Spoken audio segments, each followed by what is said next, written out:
Bom dia a todos. Eu sou o professor Alex Nina, sou graduado em Administração e Geologia, especialista em Gestão de Finanças, mestre em Gestão de Recursos Naturais e doutor em Desenvolvimento Sustentável. Hoje nós falaremos de gestão de projetos, avaliação e controle do desempenho do projeto.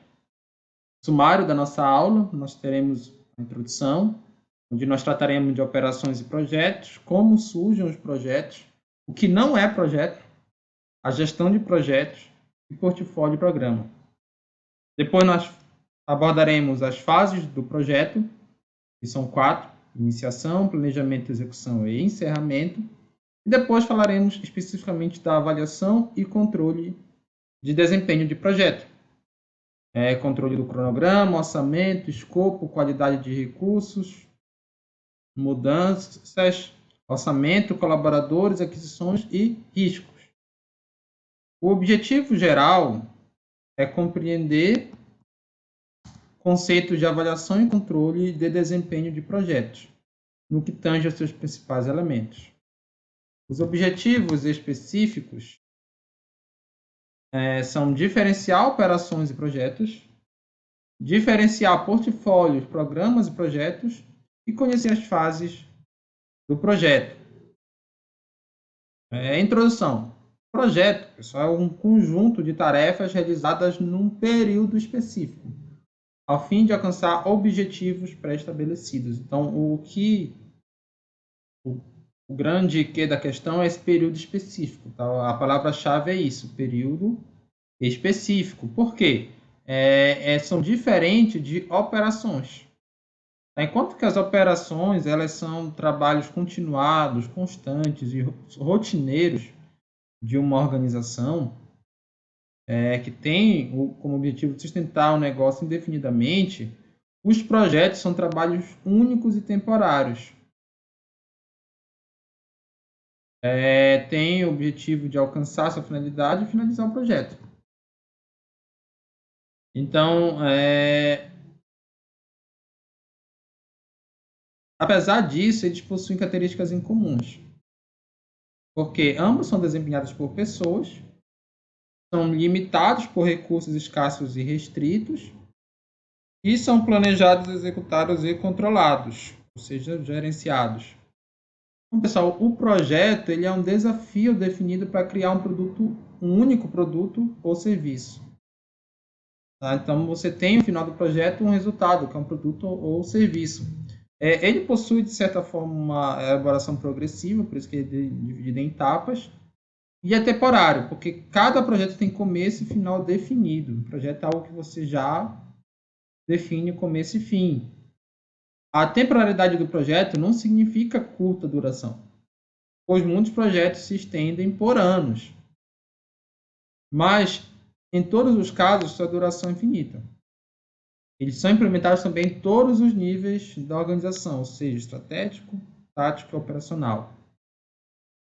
O fim é alcançado quando os objetivos do projeto são atingidos ou quando fica claro que seus objetivos não podem ser atingidos. Né? Essas duas formas que você termina um projeto. O desenvolvimento de agora aqui os exemplos de projetos. A construção de uma casa. Você tem início, meio e fim. O desenvolvimento de um software. A organização de um evento, quando termina o evento, termina ali o projeto. Ainda pode ter o final, né? Limpeza do evento, da parte final, mas no geral tem início, meio e fim. A construção de um móvel sob encomenda. A implantação de uma nova linha de produção na fábrica. A realização de uma viagem tem início e fim. Escrever um livro, tem uma hora que o livro fica pronto, é um projeto. Criar um documento. Executar uma peça de teatro. Daí você vê que um monte de coisa na nossa vida são considerados projetos. E como é que surgem os projetos, então? Por vários motivos. Demanda de mercado, solicitação de clientes, oportunidade vislumbrada, necessidades ou problemas diversos, avanço tecnológico, requisitos legais, combinação desses fatores ou outros fatores, tá? E o que não é projeto, porque é importante a gente entender o que não é projeto também. qualquer trabalho repetitivo ou rotineiro. Tá? Deixa eu colocar aqui o que não é projeto. Exemplos, linha de montagem de carro. Numa montadora, está sendo feito sempre. O carro é um projeto, mas a linha de montagem ela vai estar ali indefinidamente, ela é uma operação. O trabalho do chão de fábrica, as rotinas de escritório, o suporte a sistemas, tudo isso não é um projeto. Gestão de projetos. A gestão de projetos é a aplicação de conhecimentos, ferramentas e técnicas para planejar as atividades no intuito de suprir as necessidades e atingir ou exercer as expectativas definidas ou solicitadas para o projeto. Também auxiliar os gestores e gerentes de projetos na elaboração de suas propostas, assim como orientá-los na condução de todas as etapas do trabalho nos projetos. Principais referências de gestão de projetos. Primeiro é o guia PMBOK, a principal referência global de gestão de projeto, que é um guia do conjunto de conhecimentos e gerenciamento de projetos. Já avançou muito desde sua primeira edição, e sua última edição foi em 2021, que foi a 7ª edição. No Brasil, nós temos o gerenciamento de projetos da Associação Brasileira de Normas Técnicas, a BNT NBR ISO 10006. Também tem a gestão da qualidade e guia para qualidade em projetos. Aqui. Bom, outra questão importante quando a gente fala em gestão de projetos é a ideia de portfólio e programas. O que são programas? Programas são um conjunto de 2 ou mais projetos que estão relacionados, interdependentes, de modo que não é possível alcançar os resultados se cada um for gerenciado separadamente. Aqui um programa composto por projetos. Portfólio é o conjunto de programas e ou projetos. Não é o simples conjunto de programas. Por quê? Você pode ter um portfólio formado por programas e projetos separadamente. Inclusive, ter dentro de um portfólio outro portfólio menor, que vai ter programas e projetos. Essa é a ideia. Então, programa conjunto de projetos, portfólio conjunto de programas e projetos. Inclusive, podem estar agrupados em portfólios menores. Tem que ter essa noção. Vai depender muito da escala da empresa. Agora nós falaremos das fases do projeto. São 4 fases: iniciação, planejamento, execução e encerramento. Nesta aula, nós vamos focar na avaliação e controle de desempenho em cada uma dessas fases. Na verdade, assim, a avaliação e controle de desempenho, ela existe para cada uma dessas fases. Isso é importante a gente entender, porque vai ter as fases e vão ter uma questão constante, que é a avaliação e controle de desempenho. A iniciação, ela começa com a reunião extraordinária, em que participa o gerente do projeto, os gestores estratégicos e as demais áreas envolvidas. Visa alinhar o entendimento do projeto, suas características e objetivos. O resultado é a proposta do projeto. Então, tem que sair ali com uma proposta de projeto. Depois, vai ser feita a elaboração do TAP, que é o chamado termo de abertura de projeto. É apresentado após essa reunião e encaminhada para o gerente de projetos para o preenchimento. O que é que tem que ter num TAP, então, básico? O nome do projeto, o código, o número da revisão. O projeto tem várias revisões aí. O nome dos autores, a área, a data, o gerente com nome, telefone e e-mail, os patrocinadores do projeto, a justificativa, o objetivo e o escopo, que nós exploraremos daqui a pouco. Também tem que ter alinhamento estratégico, responsabilidade, as partes interessadas no projeto, o não escopo, ou seja, aquilo que não faz parte do projeto, as premissas, as restrições, projetos interrelacionados, que podem estar agrupados em programas, por exemplo, riscos iniciais, tempo estimado do projeto, custo estimado, metas e indicadores de desempenho. Tudo isso tem que estar no TAP já. definido. Então, vamos falar do objetivo. O objetivo é o norte do projeto, o problema central. Ele responde a pergunta: por que iremos dispensar pessoas e recursos para esse projeto? Porque muitas vezes na organização essas pessoas e recursos estão nas operações. E aí você tira ela das operações e coloca ela no projeto. Às vezes é assim que acontece nas empresas. O objetivo, pessoal, ele tem que ter 5 características, que a gente chama de SMART. Vem do inglês, tá? Mas a gente vai colocar o termo traduzido aqui. Tem que ser específico, tem que ser mensurável, tem que ser atingível, relevante e temporizável. Então, você tem que ter tudo isso aqui. O escopo, pessoal, define os limites do projeto. O que está e o que não está incluso. A análise de validação do TAP é feita pelos gestores estratégicos. Classifica a prioridade, complexidade e a viabilidade do projeto. O objetivo dessa análise é selecionar e classificar os projetos como estratégico ou não. E assim, existem vários gestores estratégicos, eles vão analisar projeto por projeto. E eles vão ver quais são aqueles que são mais importantes e aqueles que são menos. Tá? Aqueles que não podem, que são imprescindíveis, vão ser estratégicos. Aqueles que eles podem ficar para segundo plano, caso se concretize os principais, aí tudo bem, sai do ponto estratégico da empresa. E eles também vão autorizar esses gestores o início do projeto. Aí vem a reunião de envolvimento, que participam esses gestores estratégicos, o gerente do projeto e todos os demais. O objetivo é alinhamento e comprometimento do projeto, negociação do escopo com as partes interessadas, então você vai colocar o objetivo, as metas, entrega, indicadores.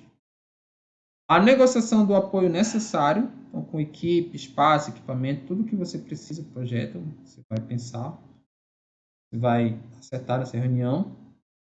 E a aprovação do roteiro, contemplando as possíveis adaptações. A segunda etapa, pessoal, é o planejamento. São as atividades a serem realizadas.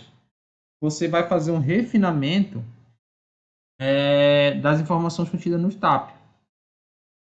Um detalhamento dos objetivos, recursos em geral, humanos, materiais, financeiros, do cronograma e dos custos também. Aí também tem outra reunião, que é a reunião de alinhamento. Você vai fazer o ajuste das expectativas, a definição das especificações do projeto em termos de escopo, metas, indicadores, produtos, riscos, prazos e estimativa de custo. Tudo isso entra. Depois, pessoal, vem a execução, que aí você vai colocar a mão na massa. Então, envolve o plano criado, a equipe alocada, o treinamento do pessoal e a comunicação, que precisa ser muito boa, para que a execução seja feita de forma correta. Por fim, o encerramento. Você vai comparar os resultados almejados com os encontrados. Vai medir o retorno financeiro também. E existem dois motivos para você encerrar um projeto. Ou porque ele atingiu o objetivo, ok, encerrou, ou porque ele não atingiu. Parece meio óbvio, mas são esses dois motivos. Às vezes, quando fica claro que você não vai atingir o objetivo, talvez a melhor alternativa seja findar o projeto, de fato, antes de você ter mais prejuízo. Terceiro tópico, avaliação e controle do desempenho de projeto. Nós falamos das etapas e agora a gente vai falar primeiro o que é avaliação, o que é controle e como é que elas se relacionam com o desempenho. Avaliação. Avaliação, pessoal, consiste no julgamento qualitativo ou quantitativo dos elementos do projeto. E a gente vivencia muito isso aqui no ambiente escolar. Né? Vocês são frequentemente avaliados. Avaliado é quant, muito mais quant, quando a gente usa o termo avaliar, embora em outras conotações a gente usa quali. Tá? Mas é muito mais quant, porque o quali é muito mais para analisar. Vocês já responderam o questionário, por exemplo, que vocês podem colocar muito ruim ou muito bom. Ou uma nota que você tira numa disciplina, por isso que a gente chama avaliação. Tá? E tem uma frase muito interessante do Peter Drucker, que é um dos maiores nomes da administração, diz assim: se você não pode medir, não pode gerenciar. Então, por isso esse foco no quantitativo. Já o desempenho é o resultado da avaliação. Ele considera objetivos e metas. Objetivos são alvos ou os fins que se deseja atingir. E metas são os passos para se alcançar esses objetivos. Exemplo, o objetivo de um time de futebol, ganhar o jogo. A meta é fazer gol. Você pode ganhar o jogo sem fazer gol? Não. Mas você pode fazer o gol e perder o jogo. Então a meta é um passo para o alcance do objetivo. O objetivo é algo maior. Quando a gente fala de parâmetros para avaliação de desempenho, 3 parâmetros são importantes: a eficiência, a eficácia e a efetividade. A eficiência trata dos recursos, a eficácia trata das metas e objetivos e a efetividade trata dos impactos. Vamos pegar o exemplo do hospital público em determinado município. Vamos pensar que o orçamento é de 200 mil desse hospital, foi de 200 mil. E quando você foi executar a obra, o que acontece se você gastar 240 mil? Você não foi eficiente. Porque você gastou mais do que você pretendia gastar. Mas se você gastar 150 mil, dependendo do ponto de vista, dá para dizer, foi eficiente, gastou menos.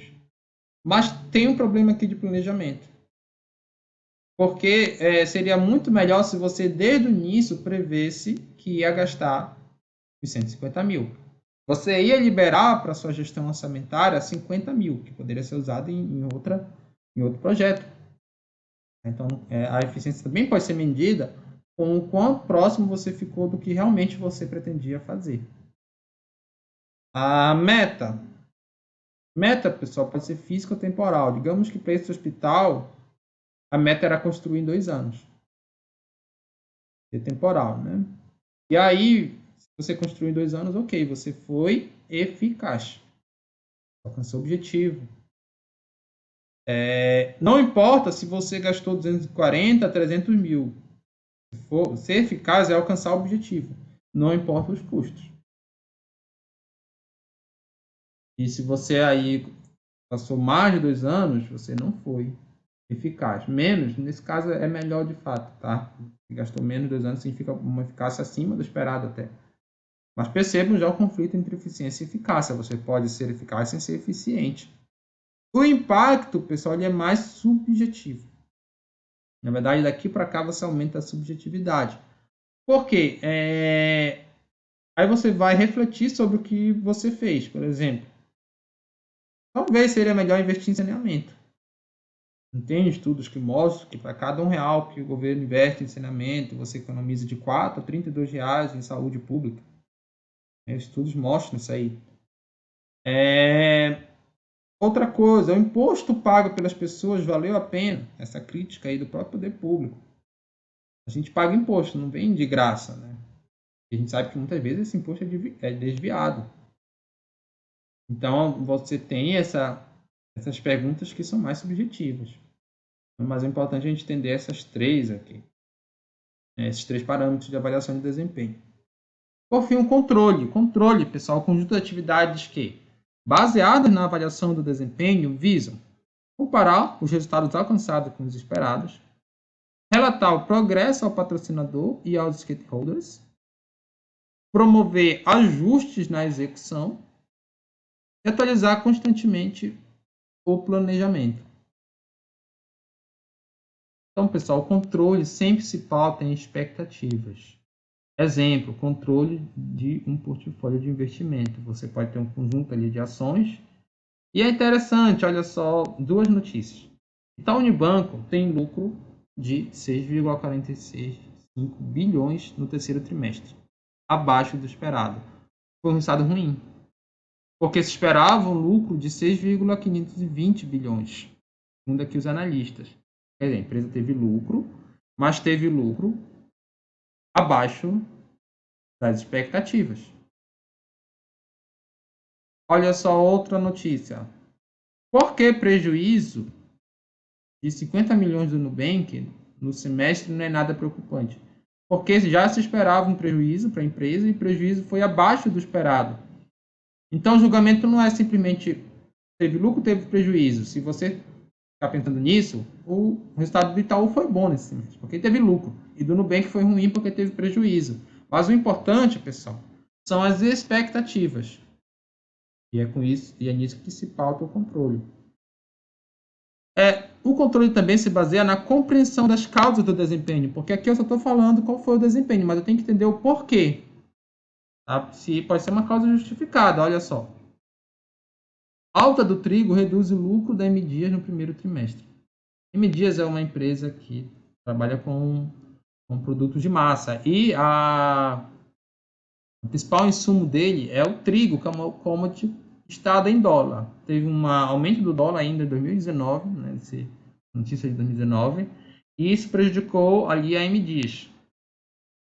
Só que a M. Dias ela resolveu não passar esse preço para o consumidor, ela resolveu, porque teve aumento de custo, ela resolveu diminuir ali sua margem de lucro, vendendo o mesmo preço de produto, diminuindo o lucro por produto, no intuito de aumentar o market share. Por quê? O que aconteceu? As outras empresas elas iam ter que aumentar esse custo, já que não era tão grande como a M. Dias, e consequentemente, os produtos da M. Dias ficam mais baratos em relação aos concorrentes e mais gente ia comprar deles, ou seja, aumentar a participação de mercado da M. Dias. Foi uma estratégia que muitos investidores naquela ocasião gostaram até, mesmo que a empresa tenha tido uma redução do seu lucro, mas estava justificado porque isso tinha acontecido.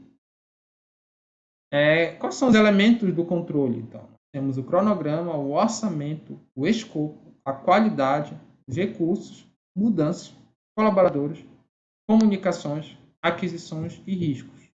São 10 elementos que nós vamos explorar agora na aula. Primeiro, controle do cronograma. Visa atualizar o progresso do projeto e monitorar as variações entre o real e o planejado, além de gerenciar as mudanças ocorridas. Um exemplo de cronograma é no TCC. O TCC ele é um projeto. E aí, sempre que você faz o projeto, com essa nomenclatura mesmo de TCC, você coloca o cronograma, o que você pretende fazer ao longo dessa pesquisa. Inclui ali o levantamento biográfico e a parte metodológica. Coleta de dados para o estudo, análise documental, aqui um exemplo, tá? Escrita dos resultados, você coloca os períodos que você vai fazer. Por exemplo, o levantamento biográfico ele é feito durante todo o projeto, praticamente. A coleta de dados vai ser nos 3 primeiros meses. Depois a análise documental, a escrita dos resultados, depois mais 3 meses, mais 3 meses para a revisão geral do texto, da dissertação, e a defesa lá em março. Causas mais comuns de desvio do cronograma: estimativas mal feitas, muitas vezes devido à pressão das partes interessadas, recurso da equipe do projeto desmotivado ou sem a capacitação adequada, e atraso na obtenção das aprovações necessárias. Muitas vezes é comum, inclusive no TCC, é mais comum os alunos pedirem para adiar do que entregarem no prazo. Controle do orçamento. Os recursos esperados realmente estão disponíveis? Essa é a pergunta que se faz a respeito do orçamento. Os custos de execução estão dentro das estimativas estimadas, porque o orçamento é uma previsão de receitas e despesas. Mas aí, conforme você vai executando, você vai controlando se o que foi previsto está batendo com o mundo real. E você vai implementar alternativas previamente estabelecidas, isso aqui é muito importante, para os desvios orçamentários, positivos ou negativos. Você não pode só fechar na estimativa, você tem que saber, e se algum resultado de custo, de receita for acima ou abaixo da minha estimativa, o que eu devo fazer? Isso já tem que ser pensado antes, para que na hora você já saber o que tem que fazer. Ou pode ser uma alternativa não pensar se torna inviável. No meio da execução, você não pensou numa alternativa, mas de repente você teve um insight ou ela se apareceu ali para você de alguma forma. Aí você também tem que estar preparado para isso, tá? Você tem que ter uma certa flexibilidade para essas situações. Controle do escopo. Você vai rever constantemente os limites do projeto. Exemplo, revisão da área de alagamento de um projeto de hidrelétrica. Escopo, pessoal, é traduzido como os limites do projeto. Então, um bom exemplo é quando você faz um projeto de hidrelétrica. Você sempre define ali o limite da área alagada. Tá? Isso é o escopo, mas pode ser que, conforme você for executando o projeto, você perceba que vai ser alagado uma área maior. E aí, várias coisas em termos ambientais, ali, no estudo de impacto ambiental, vão precisar ser revistos. E os limites, pessoal, não vão ser só geográficos. É bem interessante porque o escopo tem essa conotação de limite e é fácil a gente correlacionar com a geografia, com o limite geográfico. Mas vão ter questões que vão ser mais do que isso. Limite não só nesse sentido, tá? Tem limite aí de custo, limite de infraestrutura, enfim. Limite cultural, olha. A nova área de alagamento irá atingir um patrimônio fossilífero. Por exemplo, aí antes, você tinha uma área anterior que não ia atingir o patrimônio fossilífero. Se atingiu, aí já tem tem novas implicações, né? Porque tem uma legislação própria para o patrimônio fossilífero. 3.4, controle da qualidade. Você vai monitorar resultados específicos do projeto a fim de determinar se eles estão de acordo com os padrões relevantes. Então, e como que significa esses padrões? São os padrões definidos nas etapas de iniciação e planejamento, que nós vimos anteriormente, com base nas expectativas do mercado e realidade da organização. Então, ambiente externo, mercado, o que é que o mercado espera, e também interno, porque o que é que a organização pode oferecer. Identificar maneiras de eliminar causas de resultados insatisfatórios. Isso aqui também. Resultados que trazem má qualidade. Por exemplo, a internet está lenta por conta que não é fibra ótica. Então, vamos mudar aqui a nossa internet porque ela está dificultando o nosso projeto. Controle dos recursos. Então, no planejamento existiam os recursos necessários. Na execução, você faz a distribuição desses recursos. No controle, se questiona: os recursos estão sendo consumidos no ritmo previsto? Se o recurso estiver sendo consumido no ritmo mais rápido que o estimado, não se deve deixar de acabar para solicitar nova requisição. Você tem que ter esse controle. Se não tiver esse controle, você vai consumir rápido e quando você vai ver, fica ao Deus dará. Ele fica sem recurso suficiente para dar continuidade no projeto. E os recursos estão distribuídos adequadamente? Outra pergunta. Alguns setores podem necessitar de mais recursos do que outros. Não só os recursos financeiros, também tem o recurso de pessoal, tá? De matéria-prima, enfim. Quanto mais consistente o controle, mais rápido é o seu ajuste.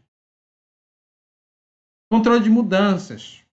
Essas mudanças contextuais são constantes em um ambiente dinâmico.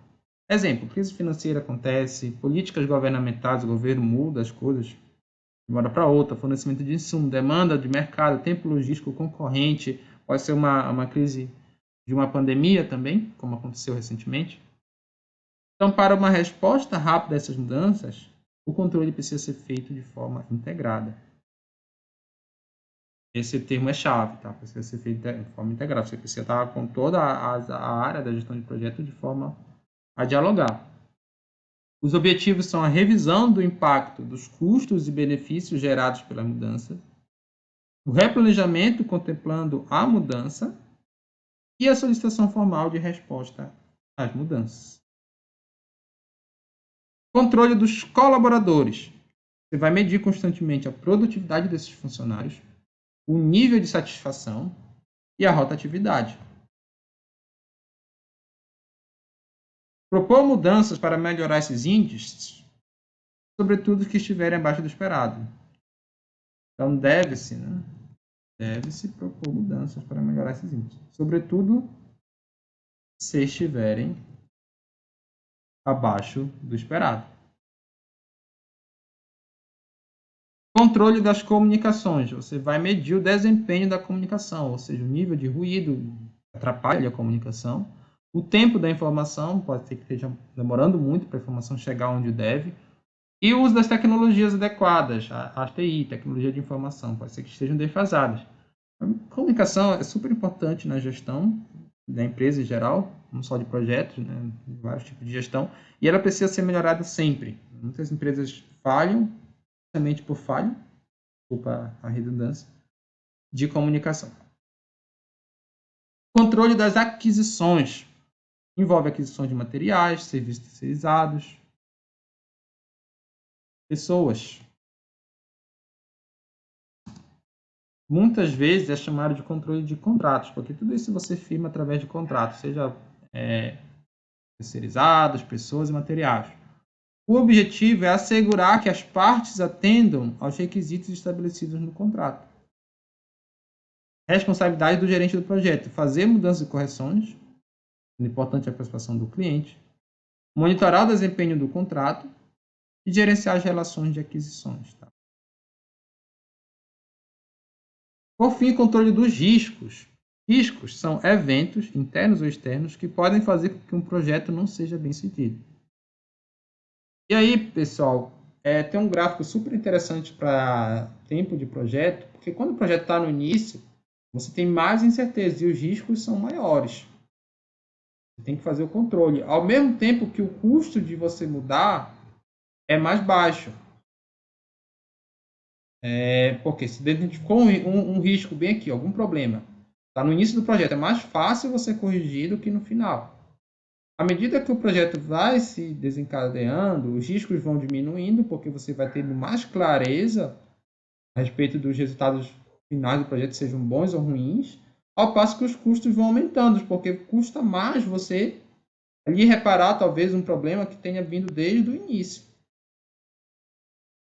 Então você sempre tem que estar balanceando. Por isso que o controle ele serve você prever os riscos e incertezas quanto antes, você conseguir minimizar esses riscos e incertezas quanto antes. É melhor por conta que você diminui os custos de você modificar ali o projeto, fazer alterações pequenas ou significativas. Mas para isso você precisa de um controle constante. Então, o controle de risco visa acompanhar os riscos identificados na fase inicial. Lembra que na fase inicial você identifica os riscos. Você vai monitorar os riscos residuais que possam ainda estar existindo. Identificar novos riscos, talvez você não previu lá no início do projeto. Implementar o plano de resposta aos riscos, caso eles venham a se concretizar, ou para prevenir os próprios riscos. E avaliar a eficácia das medidas de mitigação de risco. Talvez você precise melhorar essas próprias medidas. Por isso que o controle é importante. Bom, pessoal, aqui uma atividade produto, atividade avaliativa. Tá? A turma será dividida em 2 grupos, responsáveis pela elaboração de 2 projetos para a formatura da turma. Então, vocês vão dividir em 2 grupos. Eu quero que vocês elaborem. Uma parte da turma elabora a festa de formatura e a outra parte elabore uma viagem coletiva. Vocês imaginam que vocês vão se formar e aí vocês tem 2 alternativas. Uma festa de formatura ou fazer uma viagem coletiva. As equipes deverão desenvolver critérios para avaliação de desempenho, as metas e mecanismos de controle para os 10 elementos abordados na aula. Lembre só os elementos de controle que nós falamos. Será feito um júri simulado, onde os 2 grupos irão defender seus projetos. Eles vão dividir em 2. Um vai defender que a turma, ao final, faça uma festa de formatura, outro vai defender que, ao final, faça uma viagem coletiva. Por exemplo, para fora do país. Vocês podem pensar nessa forma. Aqui está os nossos prazos, na elaboração do projeto até o dia 10/3. Depois vocês vão colocar a avaliação e controle de desempenho, as metas e o júri simulado. Pessoal, concluindo a nossa aula, nós temos o nosso mapa mental. Então, nós começamos aqui falando de projeto, diferenciando ele de operações, porque o projeto é algo temporário e único, enquanto as operações são rotineiras. Nós falamos que o projeto ele está incluso, ele pode fazer parte de um programa junto com outros projetos que estão relacionados, e projetos e programas podem fazer parte de um portfólio. O projeto também ele possui 4 etapas básicas, fases básicas: iniciação, planejamento, execução e encerramento. Todas elas estão submetidas à avaliação e controle do desempenho do projeto. Em todas elas isso é feito. E nós diferenciamos o que é cada um desse termo. A avaliação é o julgamento quantitativo. Aqui você pode possuir 3 parâmetros: eficiência, uso dos recursos; eficácia, alcance dos objetivos e metas; e efetividade, os impactos. Você aumenta nessa direção a subjetividade. Eficiência é mais fácil mensurar Efetividade nem tão fácil, porque depende muitas vezes de opiniões.